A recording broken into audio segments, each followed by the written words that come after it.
نجاست غلیظہ اور نجاست خفیفہ کے متعلق ہم نے کل سماعت فرمایا تھا، اس کا حکم بھی سماعت فرمایا۔ نجاست غلیظہ اور خفیفہ کسے کہتے ہیں یہ ہم سماعت فرمائیں گے۔ نجاست غلیظہ یہ جتنے بھی جانور ہیں، چاہے وہ حلال ہیں یا حرام جانور ہیں، ان کا پاخانہ یہ نجاست غلیظہ شمار ہوتا ہے۔ جتنے بھی جانور ہیں سب کا، سوائے حلال جانوروں کے پیشاب کے، کہ حلال جانوروں کا جو پیشاب ہے وہ نجاست خفیفہ ہے، اور حرام جانوروں کا پیشاب بھی نجاست غلیظہ ہے۔ یعنی صرف ان میں استثناء اتنا ہے کہ حلال جانوروں کا، کہ وہ جانور جن کا گوشت کھایا جاتا ہے، ان جانوروں کا صرف پیشاب نجاست خفیفہ شمار کیا جاتا ہے، اور ان کا پاخانہ اور دیگر جو حرام جانور ہیں ان کا بھی پاخانہ اور پیشاب یہ دونوں نجاست غلیظہ شمار ہوتے ہیں۔ اور ایسے ہی انسان کا پیشاب اور پاخانہ یہ بھی نجاست غلیظہ شمار کیے جاتے ہیں، اور اس کے ساتھ ساتھ بہنے والا خون یہ بھی نجاست غلیظہ ہے، یعنی جو خون بہہ پڑے وہ بھی نجاست غلیظہ ہوتا ہے۔ اور شراب کا بھی یہی حکم ہے، شراب بھی نجاست غلیظہ ہے، یعنی نجاست خفیفہ بھی نہیں ہے، یعنی اس میں اتنی بھی نرمی نہیں کہ حلال جانوروں کے پیشاب کی مثل ہو، نہیں، بلکہ یہ حرام جانوروں کے پیشاب کی مثل ہے، یعنی نجاست غلیظہ ہے۔ اگر کپڑوں پر لگ جائے، جسم پر لگ جائے اور درہم کی مقدار سے کم ہو تو معاف ہے، درہم کی مقدار یہ سے زیادہ اگر کپڑے پر، جسم پر لگ جائے تو اس کا دھونا فرض اور ضروری ہے۔ تو یہ نجاست غلیظہ اور نجاست خفیفہ ہے۔ اور اس کے علاوہ جو پرندے ہیں، جیسا کہ ہوا میں اڑنے والے جتنے پرندے ہیں، حلال پرندے جن کا گوشت کھایا جاتا ہے، ان کی بیٹ جو ہے وہ پاک ہے۔ اگر کپڑے پر، جسم پر لگ جائے تو اس کا دھونا ضروری نہیں ہے، ویسے اگر بندہ دھو لے تو اچھی بات ہے، لیکن ان حلال پرندوں کی بیٹ کی وجہ سے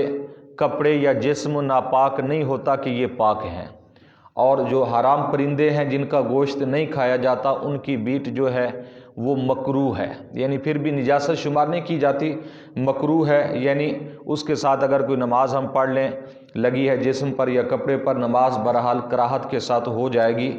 اور اس میں گناہ بھی نہیں ہوگا، کوئی حرج بھی نہیں ہے۔ ہاں اگر دھو لیں تو ایک اچھی بات ہے، کہ ویسے ایک بندہ اس سے عار کرتا ہے، اس سے شرم محسوس کرتا ہے، کراہت کرتا ہے، اس لیے اگر دھو لیں تو ٹھیک ہے۔ اور مرغی ہے، بطخ ہے، ان کی جو بیٹ ہے یہ بھی نجاست غلیظہ شمار کی جاتی ہے، یعنی یہ بھی نجاست ہے، اور یہ اگر کپڑوں پر، جسم پر لگ جائے تو اس کا بھی دھونا ضروری ہوتا ہے۔ تو دوبارہ ایک مرتبہ پھر بھی یہ سماعت فرما لیں کہ نجاست غلیظہ کا حکم یہ ہے کہ اگر نجاست غلیظہ کپڑوں پر یا جسم پر لگ جائے تو درہم کی مقدار سے کم معاف ہے، درہم کی مقدار کو پہنچ جائے یا اس سے بڑھ جائے تو پھر دھونا ضروری ہے۔ نجاست خفیفہ جو ہے اس کا حکم یہ ہے کہ چوتھائی کی مقدار سے جب تک وہ کم ہے تو معاف ہے، اور چوتھائی مقدار ہو جائے یا چوتھائی سے بڑھ جائے تو اس کا دھونا ضروری ہے۔ اور اس کے اندر یہ ایک اور چیز کا بھی لحاظ رکھنا ہے کہ نجاست غلیظہ یا خفیفہ کا جو شمار کیا جاتا ہے چوتھائی حصے کا یا درہم کا، تو یہ جسم کے جتنے اعضاء ہیں نا، ہر عضو کا علیحدہ حکم ہے۔ مثال کے طور پر یہ بازو ایک علیحدہ جسم کا حصہ ہے، یہ بازو علیحدہ حصہ ہے، اسی طرح ٹانگیں جو ہیں، پنڈلیاں جو ہیں، رانے ہیں، یہ علیحدہ حصے ہیں، اور اسی طرح ہماری قمیض کے اندر یہ جو دامن ہے اس کا یہ علیحدہ شمار کیا جاتا ہے۔ تو یہ ساری چیزیں علیحدہ ہیں۔ اب چوتھائی حصہ کس کا؟ پورے جسم کا نہیں۔ اگر آستین پر پیشاب لگا ہے حلال جانوروں کا یا نجاست خفیفہ لگی ہے تو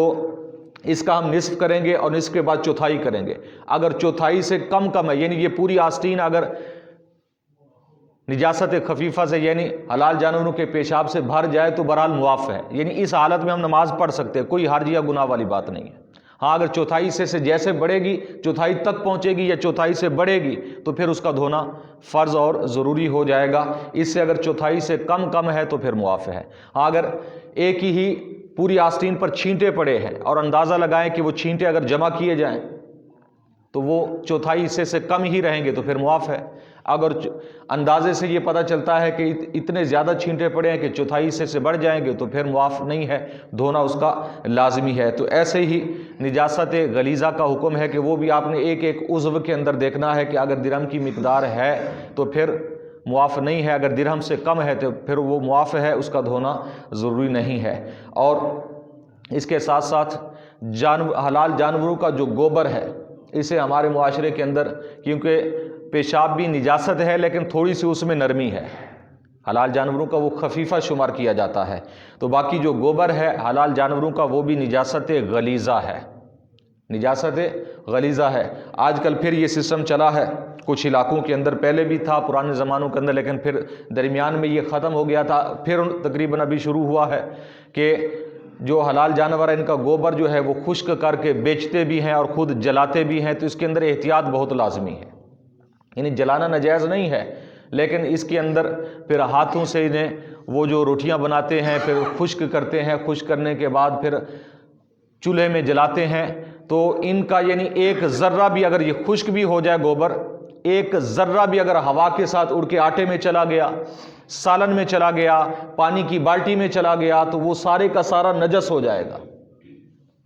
یعنی اس چیز کی احتیاط بڑی لازم ہے، کیونکہ جب یہ چیزیں یعنی گوبر کو خشک کر کے اس سے جب کھانا پکایا جائے گا، آگ جلائی جائے گی، تو ایک ذرہ بھی اگر اڑ کر نہ چلا گیا کھانے پینے کی اشیاء کے اندر تو وہ ساری نجس ہو جائیں گی، کیونکہ یہ نجاست غلیظہ ہے، خفیفہ بھی نہیں ہے۔ تو اس لیے ہمیں اس کے اندر احتیاط کرنی چاہیے کہ ہمارے ہاں اس کی وہ احتیاط نہیں، یہ حلال جانوروں کا ہے تو حلال جانوروں کا ہے تو نجاست غلیظہ ہی ہے۔ جیسے ایک انسان کا پیشاب پاخانے کا حکم ہے، وہی حکم حلال جانوروں کے بھی پاخانے کا ہے، گوبر کا وہی حکم ہے کہ جو انسان کا پیشاب کا اور پاخانے کا حکم ہے، سیم وہی حکم ہے نجاست غلیظہ کا۔ تو اس لیے ان کے اندر احتیاط کرنا لازم ہے، ضروری ہے، ان چیزوں کا خیال رکھنا چاہیے۔ اللہ تعالیٰ کی بارگاہ میں دعا ہے کہ نبی کریم صلی اللہ علیہ وسلم کے وسیلہ سے ہم سب کو دین کی صحیح سمجھ عطا فرمائے، آپ علیہ الصلوۃ والسلام کے نقش قدم پر چلنے کی توفیق عطا فرمائے، آمین بجاہ النبی آمین وما علیہ